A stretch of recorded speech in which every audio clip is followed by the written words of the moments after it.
Okay, peace. How about this? How do you measure an influencer? To make money, right? In terms of what? Yeah, to make money. Okay, money.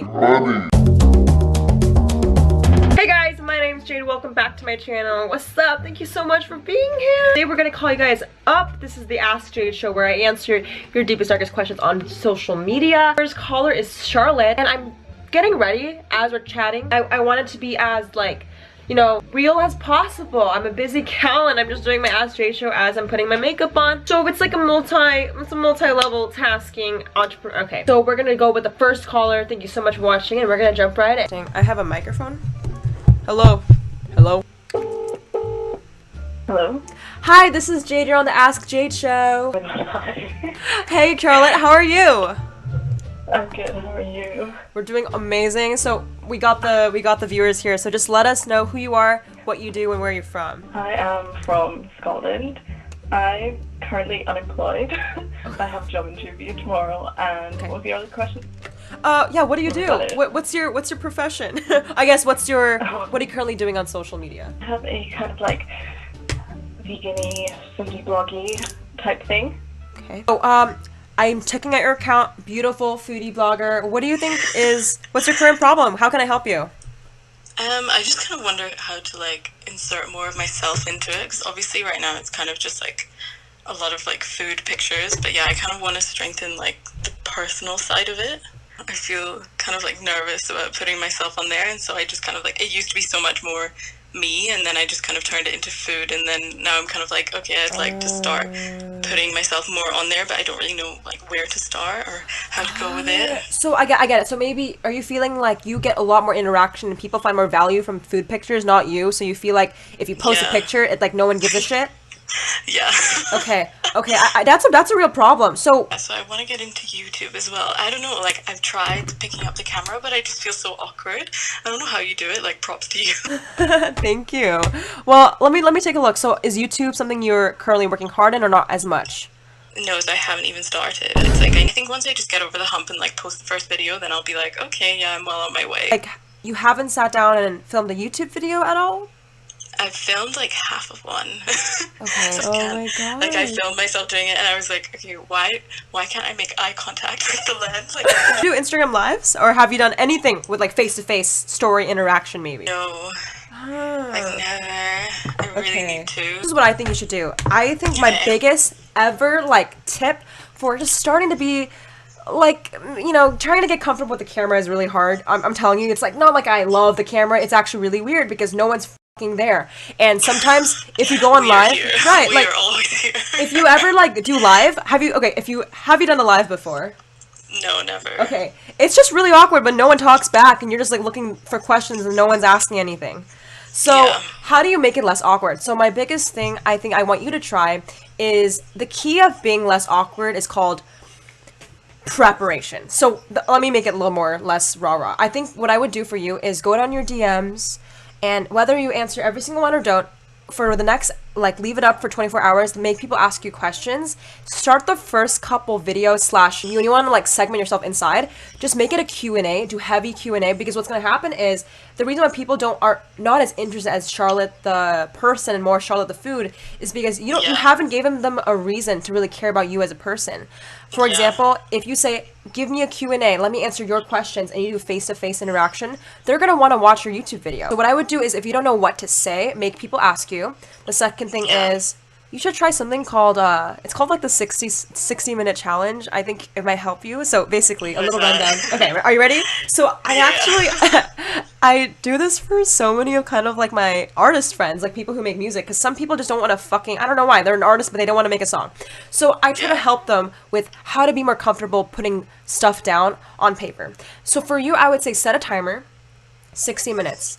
Whatever you film in that 60 minutes, you have to post it. Whether it's stupid or whether it's good, you have to. So this really gets your mind to kind of be okay with imperfection. Yeah, no, that was great, actually. Thanks so much. Cool, Charlotte. I'm going to hop to the next one. That was a good pep talk. Yes. My actual job interview tomorrow. Good luck, Charlotte. I hope you crush it. By the way, send me a DM after you crush it, and I'd love to know how it goes. Okay, I will do. Thank you so much. Hello? Hey, this is Jade. You're on the Ask Jade show. Hi, Hi, Jade. What is up, girl? Tell us, what's your name? Where are you from? My name is Peace, and I'm from Maryland. Dope. Peace. That's a beautiful name. What the heck? I love it. What are you currently up to? I'm about to upload a video to one of my YouTube channels. What do you do on social media? Okay, that's a great question, because as of right now, I'm not really sure. I am trying to become an influencer, but I feel like with influencers, they don't try to become an influencer, it just happens. So I'm just trying to figure out and navigate how I'm supposed to, like, do, like, being a YouTuber, and if I'm even a YouTuber yet, because I have a really small following. What do you think makes someone an influencer? Basically, I want to change this, like, later on as I become an influencer myself, but as of right now, I feel like an influencer is someone who has an influence and can carry on and influence their word or, like, what they say about certain things. It gets carried on. A lot of people are watching them.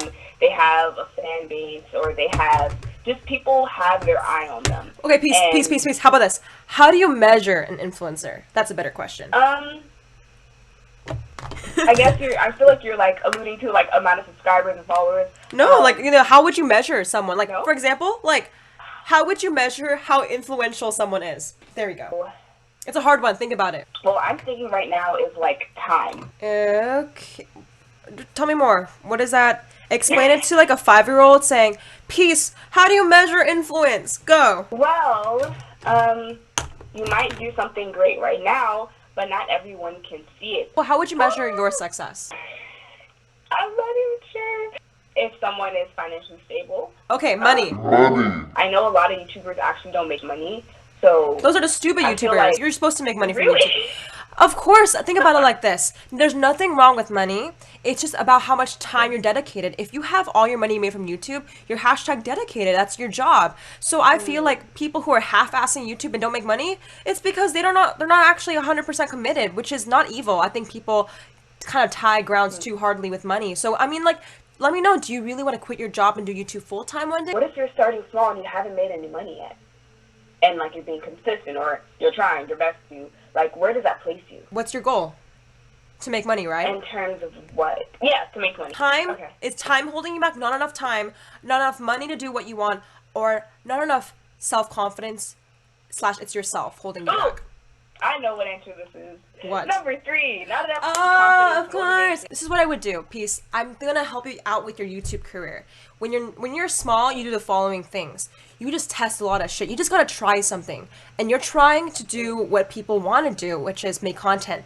So first of all, this first step to be YouTube famous is you need to freaking be, like, through the roof confident. If you like talking to the camera, make that, like, become just best friends. What's gonna happen is people only follow people that have what they want. If you're not confident enough, if you don't show them that you are in love with this more than they are, they're not gonna follow you. I think too many people realize they're scared about posting. You legitimately, if you're scared of posting a video, no one wants to fucking follow you, because everyone in their own home is insecure. The reason why YouTubers are succeed is because either they're extremely confident on camera and people kind of want that kind of embedded in them, so they watch you more. I think that's what you need to start with. Start with a little bit of confidence. This might mean taking a trip to the park and just kind of being real with yourself, doing a really full beat look to make you feel better, whatever that means. Start with yourself first, and then what I would do next is don't give a shit and do my favorite technique called top 10 of top 10. So this is something I haven't said on my YouTube yet, but what you can do right now, Peace, go to your top 10 favorite YouTubers, go to their most popular videos, take 10 of their most popular videos and recreate it in your own words. So then you have 100 unlimited videos that you know is proven and works. Okay, that's a good idea. Say if I'm recreating someone's video, what if someone, like, tags onto that and says, like, oh, you're copying? And what's the problem with that? What's gonna happen? You're gonna get sued or something? Or, like, what? Are you afraid of someone getting upset? No one gives a shit. Like, no one. You have to understand, you're not copying. There's a difference between, okay, I think imitation is horrible. Like, copying their words, their style is horrible. What you can do is Steal, there's a book actually. I want you to read it. Search Steal Like an Artist. What it's basically saying, this book is saying, you want to steal like an artist, which means you don't take from one creator, you take from 10 different creators, and you just take the ones that you really like, the pieces that works. You don't want to imitate anyone. Imitation is not flattery. I do agree with that. Just don't take from one person, take from multiple sources. That's not stealing. That's called interpretation. All right? Got it? Thank you so much. Love you, peace. Have a good day. Hello. Hey, this is Jade. You're on the Ask Jade show. Hey Jade, thanks for having me on.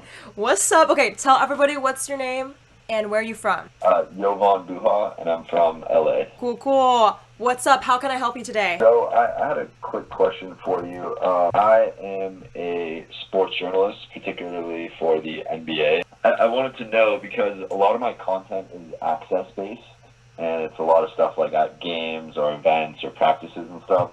And with the season over, I feel like I've kind of hit a little bit of a wall of creating content because there just hasn't been as much stuff to post. How do you keep that fresh when it's kind of a dry spell right now with like the NBA season? It's over in LA. Got it. So you're at 5,000 followers. What's the outcome you really want to see from this? Like, off the top of my head, I'd like to eventually be at like 50,000 to 100,000. what do you think's holding you back from getting to 50 to 100,000? I'm honestly not sure. Like I think I post good content. Because right now a lot of your work is less. It's either you or the player. Have you had a piece of content that's you guys together? Yeah, I posted some stuff. It's a little further down, but I also had an interview with Migos. So this is what I think for you. I think you don't have necessarily like, oh, Jade, I don't know what to post. Like, you do know what to post. You know what gets likes. You know what people want to see.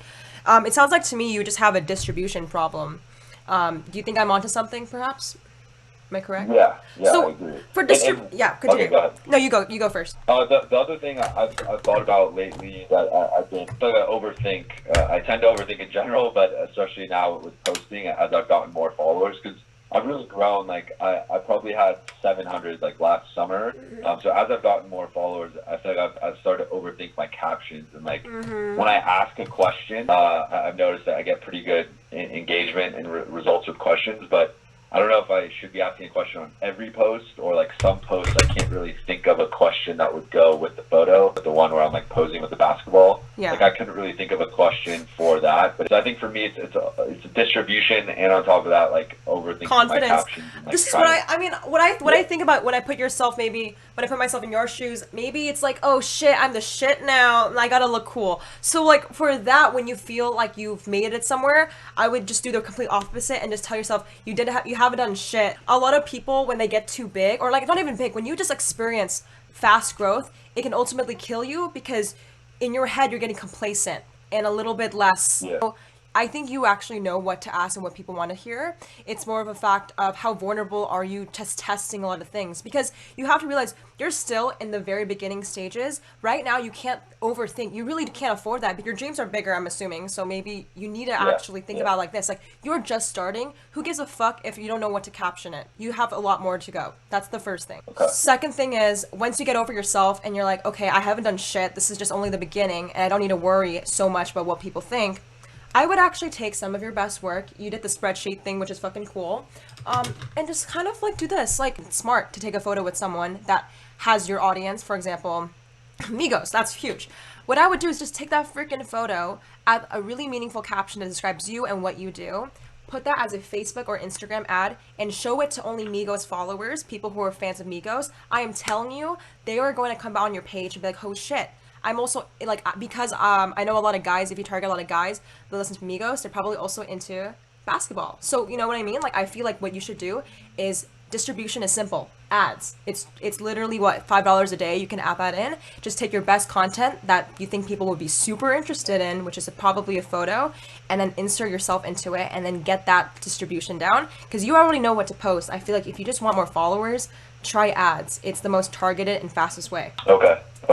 And then one last question. Just I have a lot of photos of myself. I don't want it to just become all about me. Like, I kind of want to provide value to my followers. And how would you say going about balancing like inserting myself into my posts versus providing? Because most of the people come for the other stuff, I assume.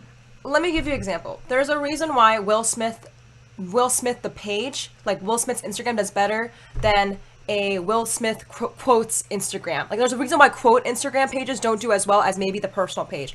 I don't think there's anything wrong with inserting yourself in it. Why do you think it's wrong? I feel like personal touches, people want to see face-to-face interaction. Just because you put a selfie in, it doesn't make it invaluable. The value is in the caption. The photo is just entertainment. I don't think you should worry about that. Okay. So you think it's fine to post more photos of myself as long as I'm providing value in the caption? I think that's what's best. People kind of want to see you kind of in the mix. I think that's what makes you. If you wanted to start just a, I don't know, editor page without you, that would be a different story. But this is your page. This is like your page, right? So you need to add yourself into it. All right, I'm going to go head over to the next call. Yes, very helpful, very helpful. Thank you. Well, let me know if you ever need anything. Have a great day. So this is the completed look. It's actually currently 4 p.m. I have an event at 6 p.m. It's actually with my marketing agency clients. Give this video a like if you're enjoying my content so far, and just subscribe to this channel just for more. That's all. I love you guys. This is just, all my best shit is free. And if you're wondering if you want to be on the next Ask Jade show, I will link below how you can get involved. It's very limited, but I would highly recommend if you actually want one-on-one coaching. Whatever you see here is 10 times more exclusive and deeper in my coaching calls. So I'm not trying to sell you guys anything, but I just know some of you guys really do truly need that. You can change the trajectory of your followers, trust me. It's not for everybody, but I thought I'd throw it in here. I will also link below how you can get involved with my coaching. It's very, very selective, so I'm just letting you know that it's not for everybody, but I thought I'd let you know that I'm doing those if you're interested. Shout out to the winner. Comment on this post to be featured in the next episode. We got Mama Dharma, we got Papa Dharma. It's been a while. You haven't been in my vlogs in a fat minute. Missed you a lot. How are you guys having today? Tell us what's happening, Dad. Be the montage. What happened? That's how we mingle. 2 seconds, guys. Literally, we lasted there for 2 minutes. So proud of my dad for social interaction. My dad just asked me if it's a crack addict. I'm only like a little bit. A little bit. Half a milligram. I only like do like. Yeah, I'm not really into the injecting, you know. Probably next time. Next time, like occasionally when I get in LA, when I'm alone. You know, with friends or two, you know. That's why I have YouTuber friends, Dad. We all do that together. Mom, did you guys do drugs in high school? No. Really? Bob? Zero. No way. What? I just probably came so late. I already beat you guys. Did you drink? You had definitely drank in high school, Mom. High school, but with family though. What the fuck? What kind of family is that? We only get wasted on the weekends. Because I'm not hungry, you can make me angry. Okay, so funny thing, I have a story. So my first day when I went to LA alone, which was like last month, I text my dad saying goodnight, and my dad thought it was not me, and he called me in the middle of the night and be like, who is this? This is not Jade, this does not sound like Jade. I can't believe you don't have faith in me. He's like, Jade's at a party. Like, what? Guys, comment down below if your parents caught you or you haven't got caught yet. I'm back home. Thank you so much for watching it. I want to close off this video by saying I love you all. Catch you guys in the next one. Goodbye. Mwah. Hey guys, welcome to my channel. My name is Jade, and today we're talking about how to grow on TikTok in 2020. If you're anything like me, I feel like we're all obsessed with TikTok, but we don't really know how the algorithm works. Today's video, I'm gonna break it down in a data point of view so you guys know how to analytically look at your TikTok data and maybe help you grow some more followers. So that's what we're gonna do today, and if you wanna know, all you gotta do is keep on watching.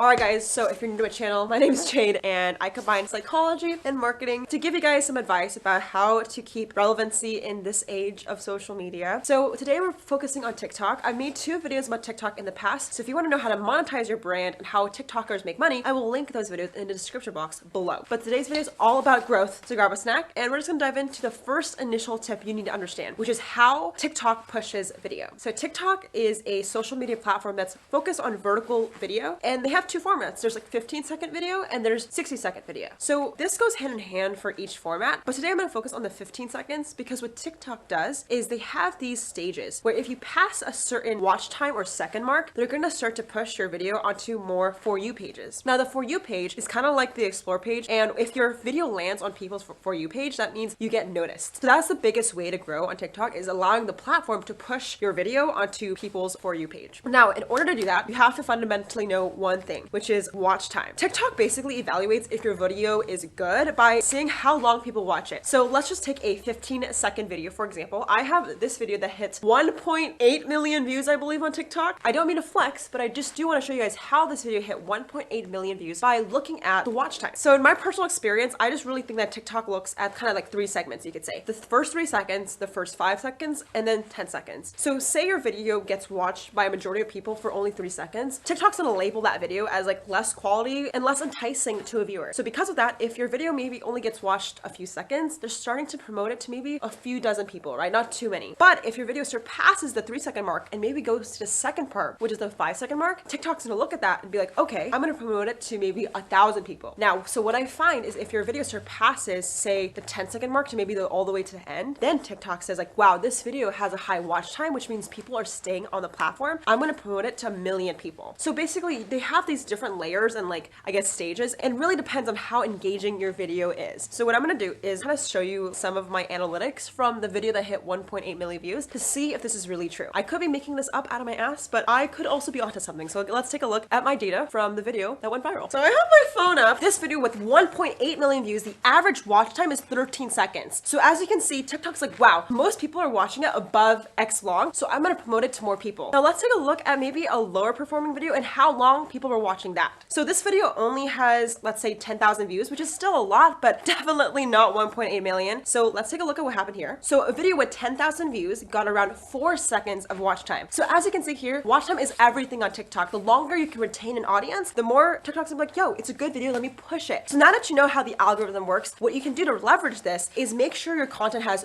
3 important things. Now, before we go over those 3 important things, I quickly want to give a huge announcement. As you guys know, if you click on this video, you want to grow on TikTok or grow a social media following, I actually have a solution for you. If you want to learn more about TikTok and actually learn from creators themselves, I have an event called the Green Room Live. This is a 2-day conference on how you can build your brand and get viral success and learn how to make money from that. We actually have my friend Selena, who has 1 million followers on TikTok, who's going to be speaking at this event, which is insane. We have a bunch of other creators also coming. There's over 150 seats. Go grab your tickets before it's sold out, and I literally can't wait. I learned a lot, especially from a lot of people I looked up to. You get good advice. Made a lot of connections. You guys know that I don't promote anything on this channel that I don't 110% believe in. So yeah, go check the link in the description box to sign up for the Green Room Live and get your tickets. Let's jump back in today's video. Leverage this is make sure your content has 3 important things. First of all, it has a beginning, middle, and end. You know, people really stay to the end of a story if it's enticing and there's something to look forward to. In a lot of my videos that go viral, I maybe introduce a problem and I solve it at the end, right? Whether it's me giving my dad a vegan egg and getting his reaction at the end, or it's a video of me showing people about my skincare routine and showing the final result. You need to have a beginning, middle, and end, and storyline is everything. Just to make it simple, just think about what is a problem and why are people staying to the end. Once you have those 2 elements, people will watch longer and you're gonna find your watch time will increase. 2, in order to kind of take this further, I find what works really well is parts and series. So say you can't have everything you want in a video, just break it up into 2 parts. This Starbucks video has 1.8 million views as well. I don't know why everything's like 1.8. But anyways, yeah, I created 2 parts, and what happens is people watch the first part, but they're curious about the second, so they'll watch more. The important thing about TikTok is making sure you have follow-up, and there's almost a reason for people to continue watching. You don't want people to drop off because you start to make different videos, so having series and parts really helps with continuing your engagement throughout all the content you make. And my last tip to grow on TikTok to make sure you guys are appearing on more For You pages is ask the viewer to like and comment. Like a lot of the times when I'm viewing on TikTok, it's so easy to scroll. To give people a reason to follow and like, what I did on my TikTok bio is I'm giving away Starbucks gift cards if people help me reach 100,000 subscribers or followers. So it's something to keep in mind that you have to entice and engage the viewer and say, hey, don't forget to like and comment. You don't obviously have to do it if it's cringy, but I find that here and there really helps convert your viewers into fans, and it will keep that engagement and community going. So with that being said, I hope this video was helpful for anyone starting their TikTok journey. I definitely have tons of fun on TikTok. I don't really know exactly how to turn it into like a business yet. I'm really just having fun. So if you guys want to go follow me on TikTok, it's literally none of the content that I talk on YouTube is existent on TikTok. It's purely fun and jokes. You can see my dad and I have fun, my friends hang out. So yeah, it's super casual and more entertainment based. I think the biggest thing I want you guys to take away is to have fun in TikTok and hopefully learn a few things about the algorithm and data to grow your brand. I'll catch you guys in the next one, and shout out to the comment winner. Shout out to the comment winner. Comment on this post to be featured in the next episode. If you want to be the next comment winner, just comment below, and I'll see you guys in the next one. Make sure you text my phone number, and I'll see you in my next episode. This is actually going to be a 3-part series, so if you guys want to watch more social media growth videos, subscribe and like this video. See? I'm using my own techniques. All right, bye guys.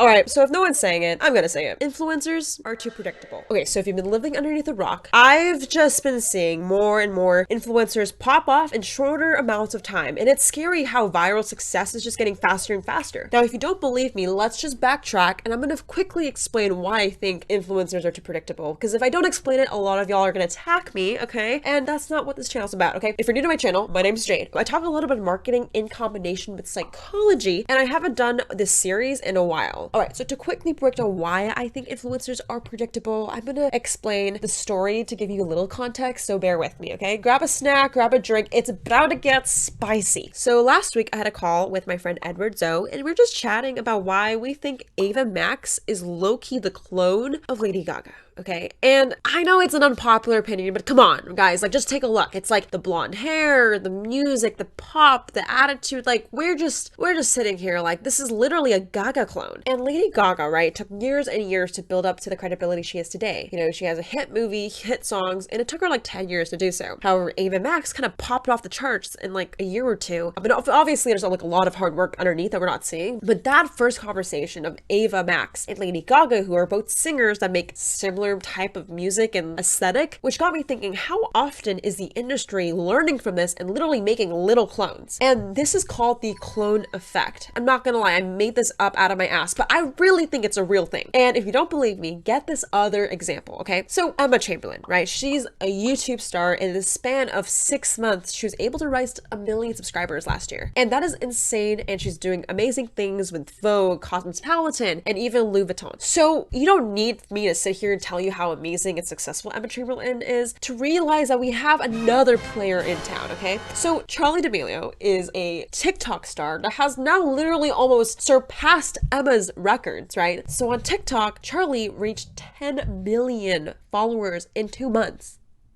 Bro, what? I'm telling you, okay? Emma and Charli, although they don't make any similar content, they're still that relatable teen figure that relates to a young audience. And I don't know what to say other than the what the shit, okay? It keeps getting faster. You know, Emma took 6 months, Charli took 2 months. I swear to God, the next Charli D'Amelio will come out in a week. And this got me thinking, like, I feel like more and more people are catching on to trends, and it's a matter of fact of how fast can you spit it out and how fast can you spit it out at the rate of your competitors. So this leaves me to our main conversation, which is what is the clone effect and how are brands leveraging it to literally replicate viral success faster and faster. So the road to viral success is obviously becoming way more predictable. And the scary thing is it's coming faster and faster. So today I'm going to explain the influencer clone cycle so you guys can understand what it really takes to repeat success over and over again faster than the last time. If you guys want to know more, all you gotta do is keep on watching.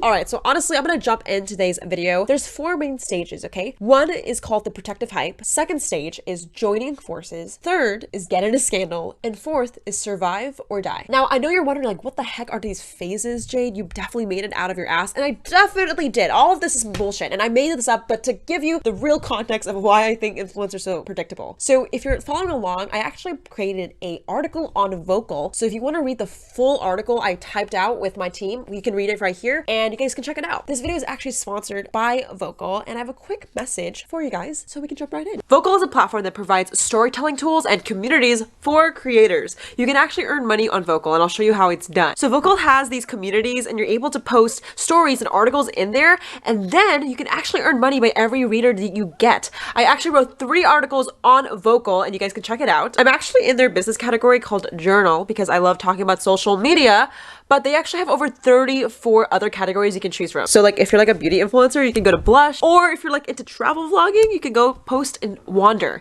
So this helps you find your community, and as a creator, I love this idea. Check out Vocal if you haven't already, and thank you for sponsoring today's video. All right, let's get back into it. All right, so phase number 1, the protective hype. So when it comes to viral success, I noticed that every single influencer starting out goes through this phase, which is for me the ability to be kind of low-key and the secret of the internet. So get this, at the start of a creator's career, when you stumble upon someone new on YouTube or TikTok, you almost want to keep them a secret. Why? It's because like when you find a creator you like, it's kind of like finding a best friend, and you don't want to share your best friend. I kid you not, there's so many times in high school where I had jealousy issues. Like I didn't want to share Cassandra with Bethany. Like Cassandra is my friend. If someone gets too big and famous and they have way more friends, they're gonna forget about you, which is why I think the protective hype is such like predictable stage in everyone's career, right? If you're noticing comments on a creator's page where it's like, I hope to keep them a secret, or this is so precious, like this is like my favorite thing ever, but I don't want people to know, like you know they're at the start of this clone cycle, which is kind of the phenomenon when fans are protective over their creators. I kid you not, in Emma Chamberlain's comments back in 2018, there were a ton of people saying, I want to preserve Emma or keep her the same, and like put her in a box essentially. And the protective hype is like you still want to root them on and have success for them, but you don't also want them to get too big. So basically phase 1 is the fans are doing whatever it takes to keep the creator in its place. However, if you do not understand the YouTube or TikTok algorithm, they're here to make freaking money. So whether you like it or not, the algorithm's automatically going to push this content to more pages and more people. So they're going to have a larger audience without you being able to be in control. So without doing anything, you're going to move on to phase number 2 and watch your favorite creator go into joining forces. I could be totally making this up, but I'm pretty sure I remember when I was in high school, like we learned that when humans were first evolving, we had like this, you know, like tribe mentality where if you were not in a tribe, you're going to get killed. And that's the exact same thing with influencer marketing. Like I feel like once you have any success alone on your channel or you pop off, you almost have to migrate to like a Team 10 house. Like if you are alone, you're gonna isolate yourself from getting more views and growth because you're basically cutting yourself off from what's currently trending. And I don't at all agree with this, but you're gonna see your favorite creators start joining hype houses or Team 10, you know, they're gonna collab more. And the key with that is like if you're joining forces with another big creator, you're gonna share that audience and grow double the size. And the algorithm loves that, so it's almost pressured upon you to do that.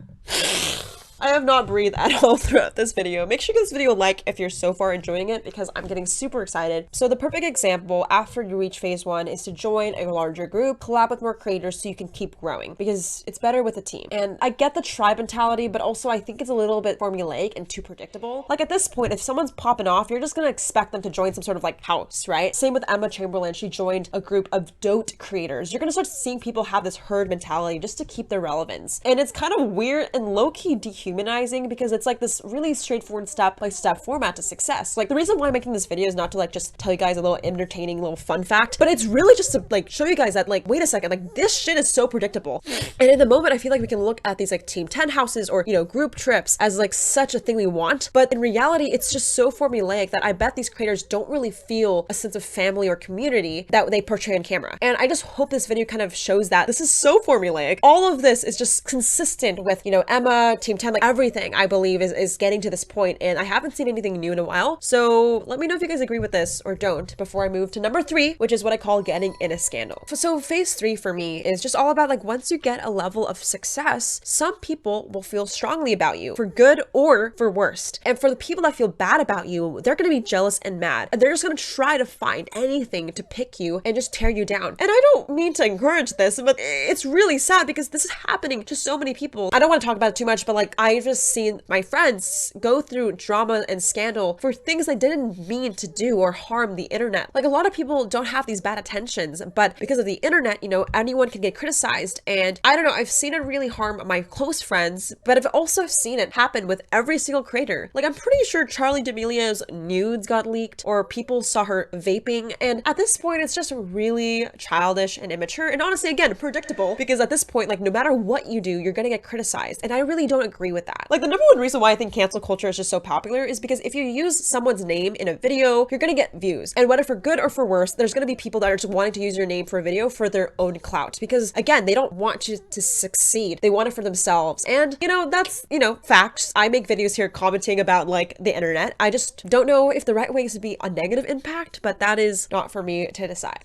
All right, so if you watch your favorite creator go to phase 3, you've seen them go through a scandal, then you're gonna see them go to stage 4, which is survive or die. I believe the number one way you can like differentiate someone who's successful and here for the long run versus someone who's a fad and not going to really, you know, create a successful profile is someone who just takes this negative feedback and lets it crush them. Like, I believe Charlie D'Amelio is actually not getting enough credit for what she did. She definitely got a lot of hate for her growth, which she didn't mean to, and she keeps making content. And I think that's really dope, because I don't know about you, but like, imagine going through your phone and all your comments are talking bad about you. To persevere and really persist takes a lot of courage, and honestly, props to her. So what I really want to say is stage 4 for me is the pivotal moment where it really makes a creator, right? If they're really in it for the views and attention, do you really think they're going to keep going with the hate and negativity, right? Like, I feel like this is the moment where we can see what is a creator's true intentions. When you receive criticism, I believe you have two options. You could either let it kill you or let it fuel you and keep going. And I know it's super hard to say, but these cycles are really just applicable to even your daily life, right? When you get a certain level of success or you get a really awesome opportunity, a lot of your friends are going to bring you down and try to make you feel like you've done something wrong. And whether you're on a T channel for getting in a scandal or you're getting in a fight with your group of friends, I believe that negativity can be crippling you, or you can allow it to flourish and persevere and keep going. Let's just be honest, like, life is just not easy. And I wanted to just encourage you, for anyone going through rough times or criticism, like, everything's going to be okay. This is something that's normal and happens to everybody. And although I love making jokes about this like clone influencer cycle, this cycle is applicable to your life. And I hope you guys can learn something from this, which is this is totally normal. It's a part of doing something outrageous and trying to be successful. You're going to receive criticism, you're going to receive hate, but the people that really stand out are the people that keep going. So I hope this inspires you to just persevere through the hard times. All right, guys, so thank you for watching today's video. Make sure you subscribe to my channel, and if you guys would like, text my phone number. I'm here to reply to your comments and questions. So with that, shout out to the comment winner. Shout out to the comment winner. Comment on this post to be featured in the next episode. If you want to be the next comment winner, all you gotta do is just text me or comment. Literally tell me anything your heart desires and let me know if you agree with today's video. I love your guys' feedback, and I am having a meetup in Los Angeles. So if you want to know more about social media growth, my companies I'm running, you know what? Come meet me, and I love to say hello. So yeah, I'll put the link in the description box for anything I mentioned today, and make sure you guys check out my article on Vocal. I've been writing some stuff there, and I'm really passionate about it. So yeah, just read some more content, description box below. I'll catch you guys in the next one. Peace out.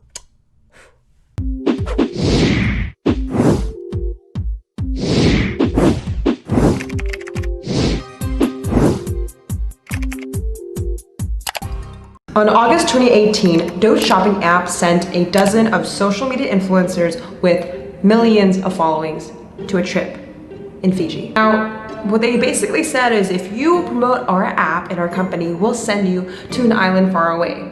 And you weren't getting paid. In exchange, you were getting the value of the trip. Everywhere on social media, people were talking about the Dote trip. I think everybody and the dog wanted to be a Dote girl, go to Fiji, and have fun. It's kind of like when you were in high school and you didn't get invited to those high school parties. Yeah, the fear of missing out is painful, and it's a lot more costly than the worth of your influence. So what do I mean by that? These girls who went on the trip could easily buy a ticket to Fiji by themselves and get paid, but instead they were fighting for a spot and almost undervaluing their brand so they could go on a trip. I just find this so fascinating. You know, how could we do something or be brainwashed to undervalue our worth? This is an example of the bandwagon effect. Everybody is doing it, so why shouldn't I? I would say I definitely regret being naive enough to think that they would actually want to take me on a trip. As the app grew, I think they got kind of cocky, asked like way more of other influencers just to use and manipulate them for free marketing. Hey guys, if you're new to my channel, my name's Jade. I'm a digital marketer and I run a few businesses about social media. So in my experience, I've learned that it's super important to be aware of how people could be controlling you. I just don't think people are seeing the situation from a bird's eye view, and so often you could be a victim of being brainwashed by these companies. So today's video is a topic about bandwagoning effect. And by definition, the bandwagoning effect is just doing something in condition because everybody else is too. The bandwagon effect is actually in a series of something called a logic fallacy. And if you want to know more, I'll make a whole other video about other versions of this. Basically, the media and any propaganda newspaper uses these fallacies to trick your mind. And all marketers are really good at doing this. So if you ever want to persuade people, I will make a whole other video about the other fallacies. Today, we're going to just focus on the bandwagon effect. Sounds good? Okay. An example of the bandwagoning effect is these three ideas. The first one is being brands making you promote something just because everyone else is doing it. And brands typically do this by emailing influencers that, hey, will you promote this product because we're featured in Vogue? Everyone's promoting it, so you should too. And I'll literally put up screenshots of companies that email me and it looks like this. So I know it's very subtle, but in a weird way, you know, you're kind of undervaluing yourself when you take on these projects multiple times. And later on in this video, I'll explain how much companies are able to actually scam influencers and you won't even realize it. Another example of the bandwagon effect in a negative way is actually trends. A lot of people find a video popular. Like, for example, do you guys remember when everyone was ordering whatever the person in front of them ordered? I don't know what that is, it's a whole thing, you guys can search it up. And I remember one person made it, then two, then five, now the whole world. And sooner or later, I actually hopped on the train as well and I made my own version of it. And again, this is not necessarily a bad thing, but again, when you're chasing a trend or chasing anything to be fit in or validated, you could lose yourself. You can just start chasing things, never speaking up for yourself. Now, of course, the last example I see in this influencer landscape is the dote shopping app trips. I actually have my friend Emma Top here, and I'm gonna ask her some questions about what it's like to be a dote girl. Is it actually that fun, or am I onto something in regards to dote being a scam? Let's find out. Hey, Emma. When I was asked on my trip, I was told that I had to hit 15K followers on the Dote app itself in order to qualify for the trip. But I know for a fact that based on creator, it did change. And as the app grew, I think they got kind of cocky and decided to ask like way more of other influencers just to use and manipulate them for free marketing. Like, it could be 100,000 followers minimum to go on the trips, right? Oh yeah, if not more. Sure. Really? Yeah. Okay, so you heard it from Emma herself. I may be giving dote some bad light, but let's just do some quick math. Say you had to bring 10,000 followers as an influencer and you want to work with the company Dote, which is like a shopping app, right? And say maybe each of these 10,000 people you bring, over the span of a year, they buy $100 worth of products. Buy a hat, they buy some makeup palettes, it's equivalent to $100.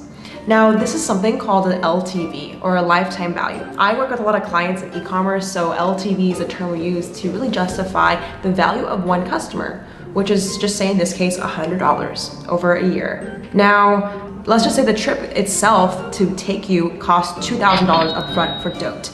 So the flight, the living expense, everything like that. If you guys want to see a video on budget traveling, I'll link my video below, but from my experience, it's around $2,000 per person for like a week or something. Now, say you bring 10,000 followers on their account, which is 10,000 potential customers. 10,000 times $100 over a year is over $1 million in revenue. These influencers are at a minimum bringing in $1 million. Minimum. Because of the bandwagoning effect, we're blinded or brainwashed to be like, oh my God, this is it. When really we could be really justifying at least more money or more value, because at the end of the day, this is a business. And if Dote's like targeting young girls who just maybe don't know how to negotiate, I feel like it's not right. And I do know and well aware that a lot of it is networking and the value is in the community you build, but just to keep that perspective, don't forget that. I definitely am glad that I did go on the trip, but in terms of like leading up the trip, I look into like, I mean, is it really worth it for what you're giving the brand? And is the good like relationship with the brand, and are they like really looking out you and want to work together, or are they just trying to take advantage of you and your free marketing, you know? Now, before this video ends, I want to leave off with the conclusion, which is the pros and cons of the bandwagoning effect. Because for some people, it's actually very useful. So if you're an influencer or a content creator, make sure you stay to the very end to learn the pros and cons. Also, if you're here right now, make sure you give this video a like if you're so far enjoying it, because everyone else is giving a like, so should you. Get it? The bandwagoning effect is in action. I'd really appreciate it if you like this video. It really helps me out and lets me know that you like this video and you want more. Okay, so for the pros of the bandwagoning effect, I think it's a great tool to get awareness. You know, trends and being relevant is all about, unfortunately, hopping in what everyone thinks is cool and right to validate it. So if you're looking for fast growth, hopping on a video trend or going on a trip with Jade or doing all these things is actually a good thing. Now, a con. What I've seen a lot is because you're doing fast growth, it could lead to fast decline. I've seen it so many times where people crash and burn because when you get so much attention at once, it's hard to sustain. People drop off, people get bored, and I find that incremental growth is the best. But if you happen to land in a place where you just blow up virally, you might lose a lot of people and you might not be able to sustain it. Take me for example. Like one of my videos actually hit like 1 million views in like 3 months, and I didn't know what the fuck to do because I did not expect it. I run businesses as my main source of income, but like I could imagine for someone who has like this like 100% as their full income, YouTube, like it would be very overwhelming if suddenly like you got 1 million views and the next month you don't get any views and like that's your only source of money. I just find that a big con is the unsustainable fact when you're hopping on trends. Because you're reliant on the market, you are basically taking a huge risk. Okay, so this pro of the bandwagon effect is pretty obvious as well. It's going to be the networking opportunities. When you hang around people who are on trend, you're also gonna segment their audience. And I think that's where the Jade trip really worked. These girls that went on the trip are smart. It's not that they want to make money, it's they want to leverage the network. They want to collaborate with people that also have that audience to even elevate their own. And when you kind of constantly drive traffic to each other or essentially just, you know, give each other your clout, you actually make more money at the end of the day. So I know it's a huge networking opportunity because you can see that they grew even more with these trips. So keep that in mind. I don't regret going on the trip at all. I personally, I love my trip. I met everyone that I met on it was like super cool, and like we're friends now to this day. I would say I definitely regret being naive enough to think that they would actually want to take me on a trip initially, and how I campaigned for months and thought that I was going to get like that reciprocated back to me, and like kind of holding on to like the loose promises they gave me instead of kind of waking up being like, come on, like they're just using you, you know? Now, for the last con, I have to say, is you could be chasing an idea, you could be chasing clout or networking opportunities, whatever you want to call it. But at the end of the day, you're still devaluing your own worth. If you have to consistently change or, you know, do something for the validation of the market, who the fuck are you? You know, are you just gonna be left with a skeleton of nothingness and emptiness? Because trust me guys, I've on this channel specifically chased like the fucking trendiest videos and I just felt so shitty after. And there's nothing wrong with that if your intention is to make money, but if your intention is to genuinely impact people and add value, I think the bandwagoning effect is one of the most under-analyzed things because you don't think about it. It's gonna be subliminal. You're gonna start acting on it like autopilot. In fact, on my channel, am I taking steps that are to validate my work to other people? I think a lot of us will be stuck in a place where we just don't know who we are. In conclusion, the bandwagoning effect is not a bad thing. It's only bad if you're not aware about it. I honestly, if you're an influencer, leverage it, honestly leverage it till you can. You know, get your coins, sis. But just don't forget who you are. Don't forget that at the end of the day, chasing a trend will not be sustainable because when you're constantly trying to change yourself, you lose yourself. Alright guys, so I hope you enjoyed that in-depth analysis about the bandwagon effect. This is kind of a series I want to start about like the psychology of influencers. I love digital marketing, I love psychology, and why not put it all together? So this is actually just going to be like part 1 of this series. I'll be doing more of these logical fallacies. There's a ton. There's literally, I think, about over 20. The next one's going to be actually about how to use emotion to manipulate your following. So yeah, if you guys want to see that, let me know in the comments below if you want to see that video. Shout out to the comment winner. Shout out to the comment winner. Comment on this post to be featured in the next episode. If you want to be the next comment winner, comment below if you are a victim of the bandwagoning effect. Please, please, please comment below and let me know, because I want to talk to you, hug you, and let you know that I love you so, so much. I'll catch you guys in the next one, and I'll see you very soon. Make sure you guys watch the startup, which is running next Friday. The startup is my own YouTube series that I've made, and if you at all enjoyed my videos, I would love to see you there. It's my little reality TV show, so you can learn more about my life. I'll see you there. I'll see you guys soon. Love you so much, and peace.